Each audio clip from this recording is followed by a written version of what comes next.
When people hear the term March Madness, if they're familiar with the phenomenon at all, they usually envision donning their favorite collegiate merch, betting on their intricately crafted brackets, and flipping to their favorite sports channel to watch the classic game of basketball. And for those who aren't familiar, March Madness is the annual competition of Division I basketball teams and the National Collegiate Athletic Association, also known as the NCAA. And the month-long tournament, hence the name March Madness, boils down to a championship between the final two remaining teams.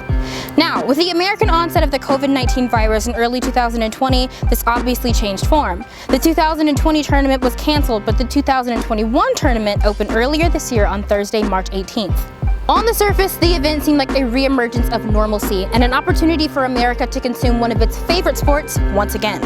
Under the surface of the mayhem, though, a bigger problem was surfacing: how differently the men's tournament and women's tournament were treated by the host organization itself.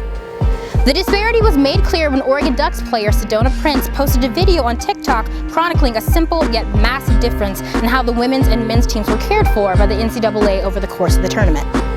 I got something to show y'all. So for the NCAA March Madness, the biggest tournament in college basketball for women, this is our weight room. Let me show y'all the men's weight room.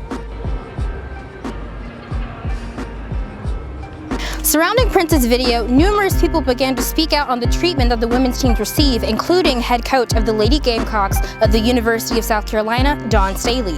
In a tweet, she spoke out on how the women's team is simply viewed as inferior to the men's team. Even though the tournament itself has women's and men's teams compete, the tagline of the March Madness Twitter account proclaims it to be the destination for all things Division I NCAA men's basketball.